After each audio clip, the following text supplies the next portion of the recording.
very beginning of this, I was on one of your Facebook Live town halls to try to educate people. And I remember saying, you reminded me, in my family, it's Vicks. Vicks cures everything. Oh, yeah. You know, I started at Joseph Piadavo a few months before the pandemic started. So it was, everything was, I had to hit the ground running. I'm a social psychologist by training. My job is to change behavior in communities, in people, for the better. And a pandemic presented the biggest fight of my career. And I heard the calling. Joseph Piadavo Health Center heard the calling. We immediately started testing the community because we knew that this community represents essential health workers, the grocery workers, the trained conductors, and so forth. So we were here for them. And when the vaccine came, we immediately started vaccinating the community. We have officially a FEMA vaccine site at our 6200 Leach Channel Drive. We vaccinate the community on the weekends.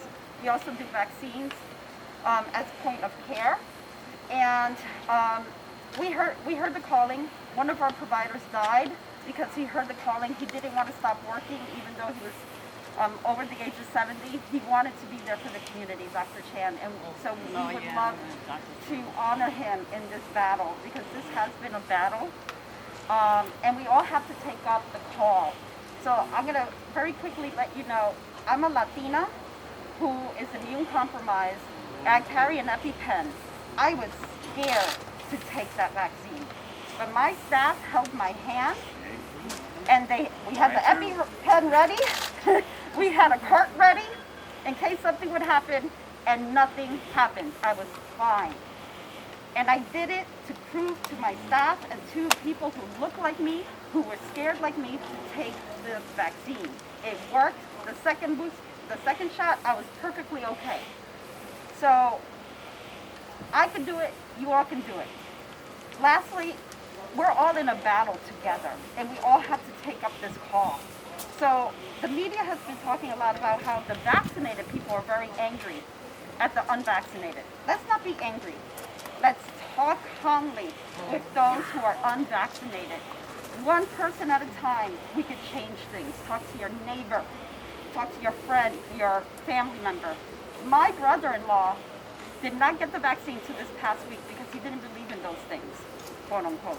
But I kept talking to him and convinced him because I said, do you want your little daughter to be okay? Because she is not eligible yet for the vaccine. And the point of that story is you have to meet people where they're at in terms of their readiness to change and accept the vaccine.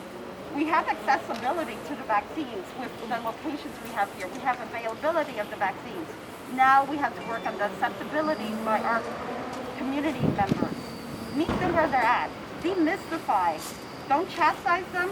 Work with them. That's how you get things done in this call. So I place this call to you all to talk to one person today who is not vaccinated and give it your best. And thank you all for being here. And we're going to continue to be in this fight. It's going to be a while. We're going to last till probably 2022. Don't get tired.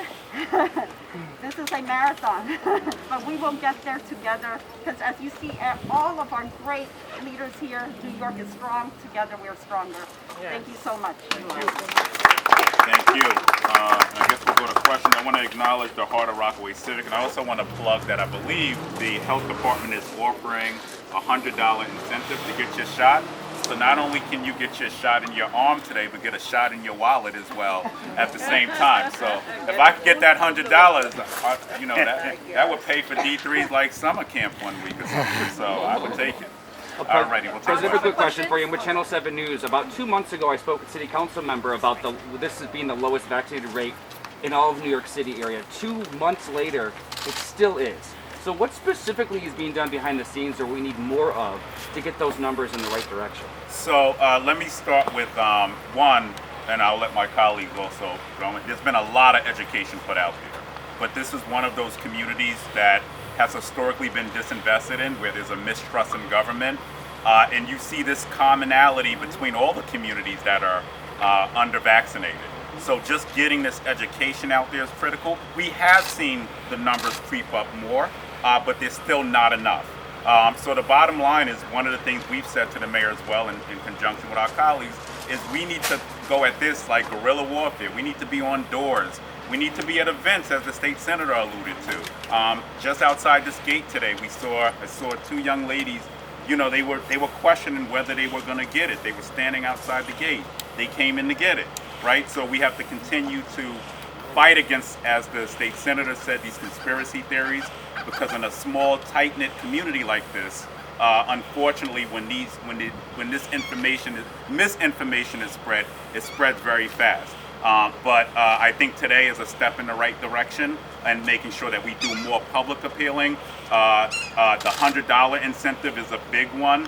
And also, let me just remind folks that you're not going to be able to go in to do your indoor dining. You're going to be banned from entertainment venues, right? So those are things that unfortunately we have to do to push people to get vaccinated. So I do anticipate these numbers will creep up more with the incentive and the disincentive of you being able to get into hanging out in places you love if you're not vaccinated. And I don't know if any of my other colleagues want to chime in. Sure. The Rockaways. You want to come to the podium, sir? Absolutely. Thank you, Senator. Absolutely.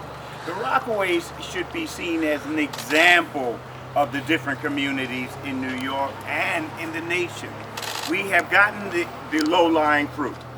All of those who wanted to take the shots have taken them, basically. Now we have to find why are people worried about this? And yes, there are local misinformation centers, but we need to look at where they are getting their information or lack thereof. We need to see who is supplying these people with all of these bogus studies, etc.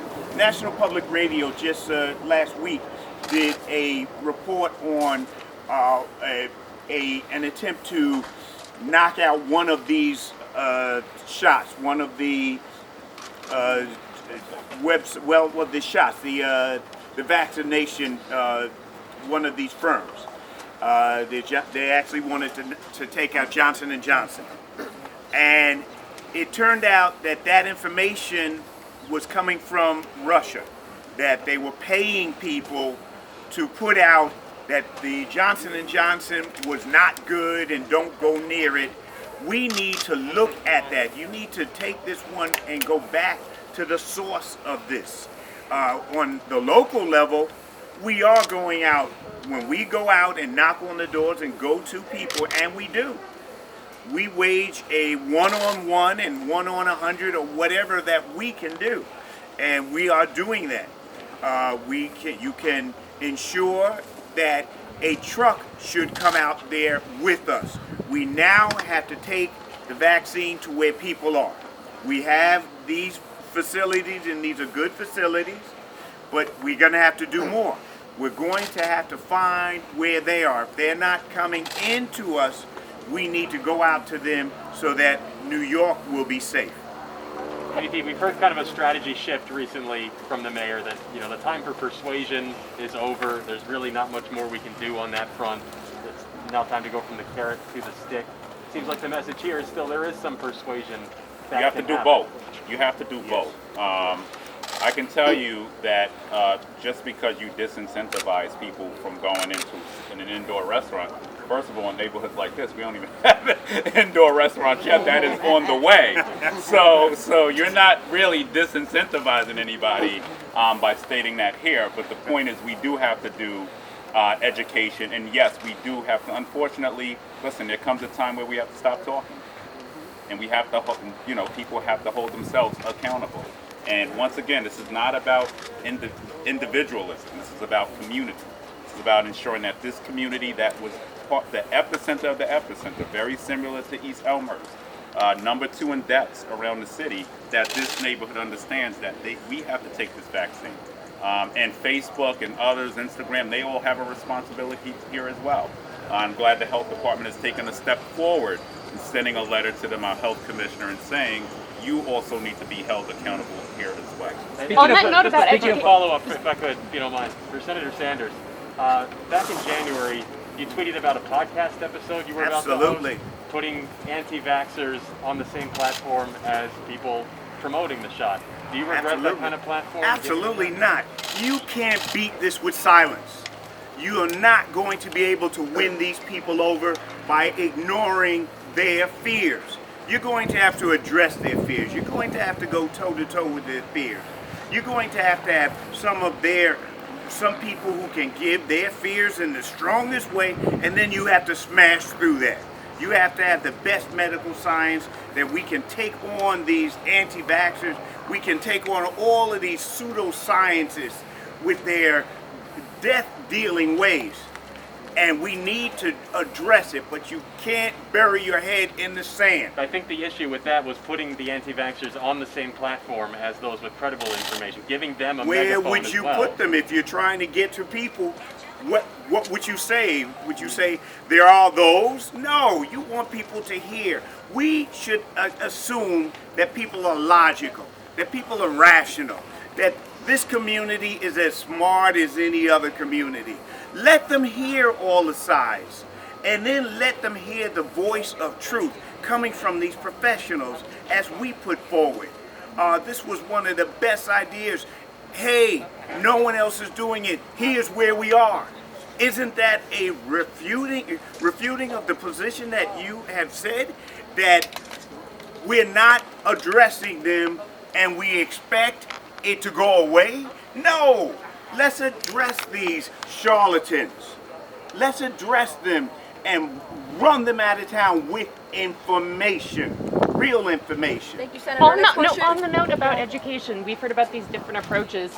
This population in Far Rockaway, like 16 to 20% of households don't have internet access. It's a large elderly population. I've been reporting around here for a few weeks, and I don't see a lot of the vaccination signs, that information. A number of speakers said that people should be reaching out for information, should be seeking it out. What about the very large part of this population that is not in a position to do that easily? I will go to, because my colleague here also has done some work around this. One, door-to-door, flyering. And I remember just a few weeks ago, for instance, when we were having this conversation, Redfern houses, we put, and you could allude a little bit further on this, we put a van right outside. And very few people, even with going door-to-door, actually came downstairs to get the vaccine. So there's still a lot of hesitancy. Unfortunately, we have to break through, and I'm an African American. We all have heard about the experimentation around the Tuskegee experiment, right? And it's real in communities like this. Of course, there's still a lot of work to be done in terms of making sure we're building out that infrastructure. That's why we are counting on our partners, being that we have a large concentration of public housing developments here, to pass that infrastructure bill in Washington, D.C., because as our assembly member said, a lot of this is systemic, right? Lack of access to internet, lack of access to education, right? Lack of access to just the basics, good quality health care, right? Our institutions have struggled. They're finally getting some money in. But you're talking about hundreds of years of disinvestments in communities like this. And unfortunately, this is why communities like this were hit the hardest. As someone who lived here, lived in Ocean Village in affordable housing, same conditions that I live with. Of course, things are getting better now, but we're still 40 years behind where we need to be. So that work is going to have to be continuous, but that's a question of funding and access and resources, and this is what we all have been pushing for before this pandemic arrived, and we will do that as long as we're here. On that note, like almost every speaker said some version of like the community has to step up and seek this out, but as you said, there's these centuries and centuries of racism, inequity in healthcare. I mean, is the attitude of, people should be seeking this information out, is that the right, most productive attitude? I don't think people said that. We all have to be Well, ambassadors. I think Dr. Fox, said something like people need to seek out the information. I can't remember. I think you were the one who said, the time for diplomacy is over. So is it sort of the right attitude? Well, yes, we have to speak real to our folks here. I mean, we can't sugarcoat things. I have some great notes here that certainly talks about great stats, but this is a community I come from. And one example of that is We had this same conversation last year when we didn't even have a testing site on this part of the Rockaways. And when we came here and did very similar and had that real conversation, guess what? In the health department will tell you, there were lines around the block. So being that we come from here, we know how to speak the community's language, and we're not going to shy away from speaking the community's language. They understand when we come out here and we give, not rhetoric, but give it to people real. And I think we're at that point where this variant is coming, and we don't have time to be, diplomatic. We don't have that time. This is a matter of life and death. We know what is coming because we lived through it. Our friends, our family members died. So we don't have that time now, and that's one of the reasons this is a moment of urgency, and we're going to have to speak that way. And I'll allow. And thank you for the question. But in terms of education, we have continued to think outside of the box to meet the community where they are. And I'm glad the borough president talked about the systemic issues that are there and the lack of access to, as you mentioned, for example, internet.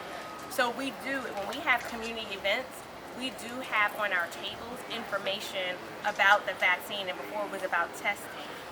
When we partner with groups, we also ensure that they have the vans there. So we are meeting everyone where they are. In every interview that we speak to, we highlight the fact that our community continues to be under vaccinated.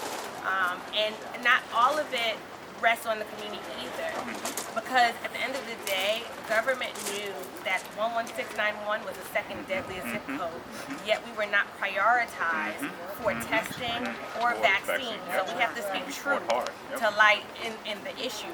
So right now we are operating from a deficit. We were already behind because we didn't have access. We were expected to be bussed out of the community to be vaccinated or drive more than 20 minutes to be vaccinated, as opposed to being prioritized and having it right here on the ground. So now we have it, and so we need that time now to be able to catch up. And we're going to do that because we are working collectively and we're being super aggressive to make sure our community knows that we need to get vaccinated. And we're encouraging them, talk to your doctors if you don't feel comfortable and understand what your particular health path is to getting the vaccine. And so we do want to be sensitive and culturally sensitive to understand it and being able to speak to the community so that they will get vaccinated. Okay. Any more on-topic questions? Just to add to her comment, I don't want our partners here in the journalism space to think that as elected officials we're being paternalistic on this matter. We're merely just exuding a sense of urgency into our community around, now that we have the resources, let's use them. Now that we've fought so hard to get vaccination sites, now that we fought so hard to get testing sites, fighting with the executive, fighting with the mayor to get these resources here, let's use them. And so my colleagues who grew up here, I grew up here in Edgemere, who've lived here their entire lives, understand how to best communicate and most effectively communicate with our constituents, and it is with the tone of a sense of urgency, not paternalism, but a sense of urgency. Yeah. Thank you. Yeah. Just in our comments, we acknowledge, from the very beginning, the challenge that this neighborhood has faced. And so, from the city's perspective, we always have to know that we wanted to direct our focus on neighborhoods that have been hard hit. And so, from the very beginning, we have grounded our efforts in equity and social justice. And that means, in addition to increasing access, we wanted to also make sure that our efforts were focused on uptake. And so we've been doing canvassing operations. Thousands of canvassers are in this neighborhood. We have community-based organizations that are in this area that are funded through the city. We're doing text and phone calls. And through that, we're actually in hearing what are the challenges. And so I've shared some of those challenges that we're hearing: timeliness and safety and side effect concerns. So yes, we can address the conspiracy, but we're trying to really listen with empathy and make sure that we're addressing those questions. And so we do understand sort of the long history of medical racism. But what we're trying to do right now is get to the immediate issue so that we can address these long-term systemic issues as well. And I think that has to be our approach, and that's the collective approach that we're taking.